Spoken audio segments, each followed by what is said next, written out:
Fala pessoal, professor Marcos Cruz aqui trazendo um vídeo para vocês muito pedido aqui. Muita gente pediu desde o dia da decisão do STF, que foi no dia 6 de novembro de 2024. Muita gente dizendo, Marcos, por favor, faça uma live. Eu gravei até uma live no Instagram, mas agora eu estou trazendo aqui esse vídeo mais completo para sanar todas as dúvidas, as principais dúvidas, na verdade, porque ninguém sabe tudo até agora. Até então, nós estamos aqui num ponto muito inicial. E então é fato que nem todas as respostas, ninguém por enquanto vai ter, porque ainda decisões vão ser tomadas para poder decidir, obviamente, alguns pontos. Então eu vou trazer aqui para vocês as principais perguntas que me fizeram. Primeiramente, é o fim da estabilidade? É o fim dos concursos públicos? É o fim da Lei 8.112? O que muda para os servidores atuais? A partir de quando entra em vigor? A Constituição já foi alterada? Nós teremos o fim dos planos de cargos e carreiras do Magistério Federal, do PCC-TAI, né, que é o plano de cargos dos técnicos administrativos. Será que é o fim de tudo isso? Será que agora vai ser todo mundo sem estabilidade e CLT? Né? Não vamos ter servidores e sim seletistas, não servidores... dos moldes que nós conhecemos, né, regidos pelo regime jurídico único, que a gente chama de estatutário, né, conforme rezam os livros aqui de direito administrativo, que vão precisar todos ser atualizados.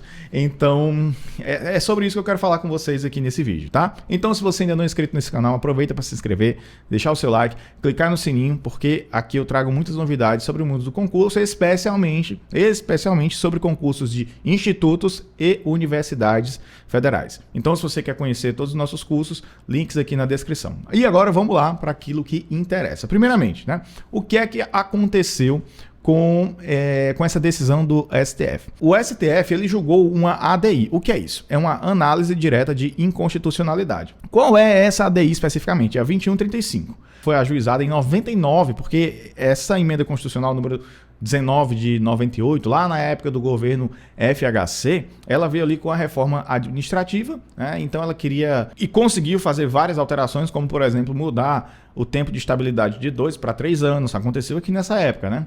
E acontece que o STF ele retomou um julgamento agora no dia 6 de novembro, julgando o mérito dessa ação de inconstitucionalidade, justamente a ação 2135, tá? E aí o que é que acontece? Essa ação ela tinha sido ajuizada em 99 pelo PT, pelo PCdoB e pelo PDT. Esses três partidos que eles questionaram algumas alterações promovidas, a validade, né, dessas ações promovidas pelo texto da Carta Constitucional, que é uma emenda constitucional, e então ela ficou aí, passou por alguns processos e estava engavetada. E acontece que agora, no dia 6 de novembro de 2024, ela voltou, foi julgada e, por fim, o artigo 39 da Constituição Federal foi alterado, tá? Então nós temos agora uma emenda constitucional que alterou o texto da Constituição, que dizia o seguinte: a União, os estados, o Distrito Federal e os municípios instituirão, no âmbito da sua competência, e aqui é como era, tá? Regime jurídico único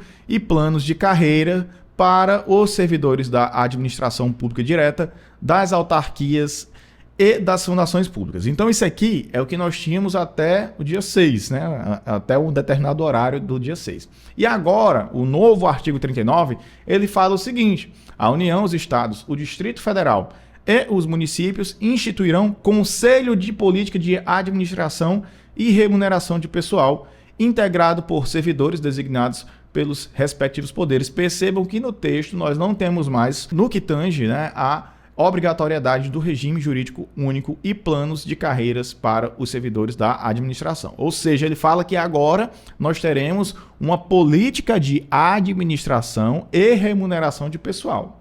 Ou seja, nós podemos ter sim uma estrutura remuneratória diferente para servidores trabalhando no mesmo espaço, desenvolvendo as mesmas funções. Mas vamos lá, o primeiro ponto. É o fim da estabilidade? Olha, a gente tem aqui um ponto importante. O que foi julgado e o que foi alterado aqui dentro desse texto foi o artigo 39. E o artigo 39, ele não trata diretamente sobre isso. O que nós temos é que a Constituição, na verdade, assim, a doutrina ela vai trazer para a gente, né, o que são os servidores e o que são os empregados públicos. Então nós temos que o empregado público é aquele que trabalha para a administração pública, pode ser ali a economia mista, e ele tem o seu regime de contrato via CLT. Agora, o que acontece? Nós também temos um outro tipo de servidor, né, que no caso eu acabei de mencionar, o empregado público. Antigamente, antes dessa reforma, antes da Constituição, a gente tinha os funcionários públicos. Inclusive, muita gente utiliza ainda esse termo de forma equivocada na grande maioria, né, de funcionário público. Pós-Constituição de 88, nós temos servidores públicos e também empregados públicos. E aí, vamos lá, o empregado público é aquele seletista regido pela CLT. E o servidor, via de regra, é aquele regido por um regime jurídico único, né, que está ali submetido às leis, como, por exemplo, a Lei 8.112. Detalhe é que, quando você analisa o caput do artigo 39, ele fala Estado, União, Estados, Distrito Federal e municípios. Então, o primeiro ponto não é somente na esfera federal. Quando a gente está analisando aqui, ele está falando de todos os entes federados, desde a União até os municípios. Então, União, Estados, municípios, Distrito Federal, todo mundo vai entrar aqui no mesmo rolo de que, a partir de agora, há essa flexibilização que, então, as pessoas, todos os novos servidores. E aí vem um ponto, olha, que os novos servidores poderão ser contratados através do regime seletista. E aí vem um ponto, por quê? Porque até então, servidor não pode ser considerado aquele que tem um regime seletista. Servidor é aquele estatutário.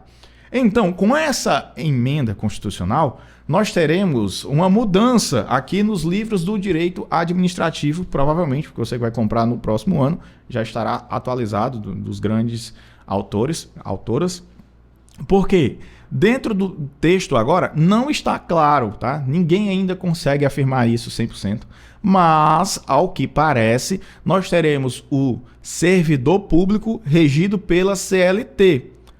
Qual a implicação disso? Que nós continuaremos com a estabilidade.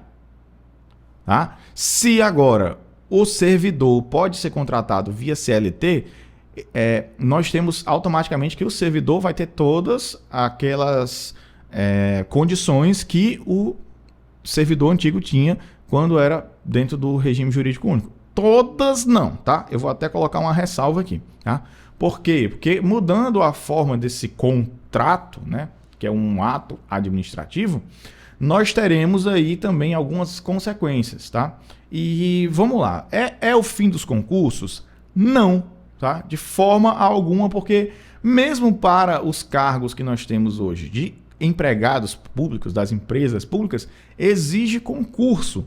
Então, por mais que fosse seletista, todo mundo agora 100% seletista, isso não exime, não retira a obrigatoriedade dos concursos. Então, não é agora o fim dos concursos. É o fim da 8.112? Não, porque dentro da decisão do STF, eles colocaram nitidamente que os servidores atuais vão permanecer regidos pelo mesmo regime. Eles colocaram que a decisão é ex tunc, então é daqui para frente. Se fosse ex nunc, daqui para trás mudaria para todo mundo, é ex tunc. Então só vai mudar para quem entrar daqui para frente. E mais, para que isso possa de fato acontecer, nós precisamos que haja toda uma nova regulamentação. E isso não aconteceu ainda, porque aconteceu agora, gente. Isso é novíssimo.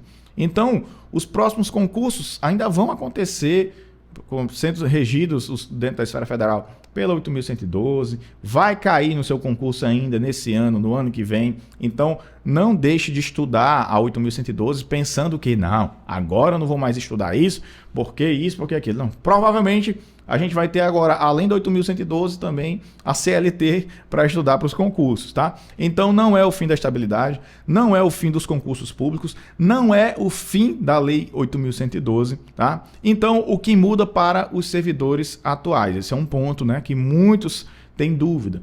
O que muda para mim, teoricamente, nada. Tá? Eu sou servidor desde 2010, servidor federal desde 2010. O que é que muda para mim? Teoricamente, nada. Mas, na prática, o que é que muda? Quanto menos gente nós tivermos dentro do mesmo regime previdenciário, Lá no futuro, um dia, quando eu for me aposentar, quando eu já tiver velhinho, né? Que agora vocês sabem, né? Que para se aposentar tem aquela idade mínima lá de 65 anos. Então, quando um dia eu for pensar em me aposentar, nós teremos praticamente ninguém como servidor, nós teremos pouquíssimas pessoas sendo servidoras para poder manter o regime previdenciário. Ou seja, para as pessoas que estarão contribuindo agora para poder manter aqueles que estão aposentados, tá? Então, esse é um ponto que eu enxergo no futuro que pode, sim, de alguma forma afetar os servidores atuais. Outra coisa, né? Imagina duas pessoas que estarão trabalhando ali, desenvolvendo a mesma atividade. Então, eu sou um docente, aí tem um outro colega que é docente. E esse docente está regido ali por um regime diferente, talvez tenha até uma remuneração, uma estrutura remuneratória diferente, provavelmente ganhando menos. Outro ponto é a partir de quando? Quando que isso vai entrar em vigor? Ninguém sabe. Tá? Se você vê alguém dizendo, vai entrar a partir de 1º de março de 2025, ninguém sabe, gente. Isso não foi determinado ainda. Nós sabemos que já é possível, porque a Constituição já determinou que sim, mas precisa haver todo um regramento, né? Todo um conjunto de mudanças de leis, de instruções normativas e muitas outras coisas para que isso possa de fato ser colocado em prática. Detalhe que aquelas carreiras típicas de Estado, elas estão fora, tá? Então, vocês devem imaginar, o magistrado ele não pode de forma alguma ser seletista, né? Já pensou, né? Entre outros cargos, como procuradores e tudo mais, eles vão permanecer no mesmo regime. A Constituição de 88 já foi alterada? Sim. Se você abrir agora, planalto.gov.br, for olhar a Constituição, ela já está lá alterada. Então, nós já temos sim essa alteração. Então, você, quando for estudar, dependendo do concurso, você já precisa estudar dessa forma, porque tem concursos que eles levam em consideração as questões até o último mês, então, né, o último mês antes da prova. Então, se o concurso for só em janeiro, fevereiro, talvez você precise mudar um pouco aí a sua estratégia de estudo e dar uma averiguada melhor nesse conteúdo. Não é todo edital, confira sempre o seu edital para você ter certeza acerca disso, tá bom? Muda só na esfera federal, já respondi, né, que não. Um ponto positivo, e esse é um dos únicos que eu consigo enxergar, é que, partindo do princípio que nós estamos falando que vai ser um regime seletista, o servidor teria direito ao FGTS. Então, esse seria um ponto muito bom, né? Eu acho que se eu pegasse meu FGTS de 2010 para cá, se ele existisse, poxa, poderia até tentar comprar, dar uma entrada numa casa aí e comprar até uma casa, né? Então, a gente não tem isso justamente por causa da estabilidade. Então, como de fato vai ficar a estabilidade, eu entendo que ela vai permanecer. Mas, de certeza, gente, ninguém sabe ainda. Ninguém sabe se agora vai ser servidor seletista ou se vai ser empregado público dentro dessas instituições. Tá? Não faz sentido ser empregado público porque não é empresa pública. Então, o que eu enxergo que faz mais sentido é que seja um servidor público regido pela CLT. E se é um servidor público, a Constituição garante a estabilidade, tá bom? Então, eu entendo que nós não teremos o fim da estabilidade. Talvez possa mudar o prazo, aumentar o prazo para 5 anos, pode se mudar a Constituição. Até hoje, né, se passar, por exemplo, a reforma administrativa, aí já é outro assunto, tá? E agora, vamos lá. Porque quando a gente vê aqui dentro da Constituição, no artigo 39, ele fala o quê? Na redação anterior, que nós tínhamos o regime jurídico único e planos de carreira para os servidores da administração pública direta, das autarquias e das fundações públicas. E agora, será que nós não teremos mais? Será que nós não teremos mais, por exemplo, a carreira do Magistério Federal, que é regido pela Lei 12.772 de 2012? Será que nós não teremos mais o PCC-TAI, 11.091 de 2005? Será que isso agora, essas leis vão todas deixar de existir? Tá? Então, eu acredito que não. Mas que a gente pode ter aí novos regramentos. Por que eu digo que acredito que não? Porque o próprio texto constitucional, a própria decisão do STF diz que é ex tunc. Como o pessoal fala, né, da testa para frente, é daqui para frente. Ex nunc, da nuca para trás, ou seja, pega desde lá de trás para cá. Então, vejam só, se nós temos que os servidores atuais serão regidos pelo mesmo regime, então as leis vão permanecer. Tá? Agora, para os novos servidores, aí talvez nós tenhamos uma nova forma, né? Porque o que foi colocado, né? Que é a União, o Distrito, aí ele coloca mais na frente o texto constitucional, que agora nós teremos um Conselho de Política de Administração e Remuneração de Pessoal. O ministro da Educação, há poucos dias, ele mencionou o seguinte, que nós temos a possibilidade de fazer um concurso unificado para a educação. Poucos dias depois, vem essa informação aqui, essa decisão do STF. Juntando, né, o quebra-cabeça, juntando as peças aqui, eu acredito que nós possamos ter aí uma carreira, um concurso focado nisso e que, inclusive, a remuneração seja não tão diferente nas três esferas, federal, municipal e estadual. Tá? Não dá para saber. Isso aqui é uma mera especulação, nós não temos como saber. Tá? Não dá para saber. O fato é que nós teremos alterações. Quando tudo isso tiver aí, pelo menos, mais ou menos encaminhado, essas informações estiverem sendo discutidas com mais profundidade, eu trago aqui para vocês. E se você ainda não me segue lá no Instagram, aproveita para seguir também. Trago muitas informações lá. É o @MarquesCruz.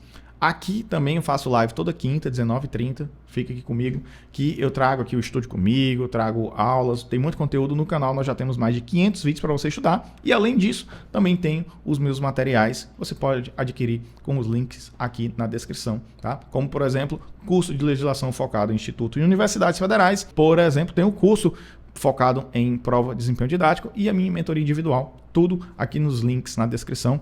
Até um próximo vídeo, sucesso! E aí, você, né? Esse vídeo ajudou você a elucidar alguns pontos? Ou você, poxa, eu acho que agora não é a minha vez. Eu vi muita gente dizendo, agora eu não vou mais fazer concurso porque é o fim dos concursos. E isso é, gente, uma falácia, tá? Nós teremos concursos, muitos concursos aí pela frente. Temos a expansão dos institutos federais, né? A expansão da rede. E nós teremos muitas vagas em universidades, institutos, entre outros órgãos. Nós temos aí na área fiscal inúmeros concursos. Tem concurso demais, tá? Vai ter concurso demais, então não deixe de estudar por causa disso, tá bom? Sucesso para você, até um próximo vídeo e não esqueça de se inscrever no canal, deixar o seu like e clicar no sininho para ficar antenado sobre todas as novidades. Até o próximo vídeo e valeu, tchau, tchau!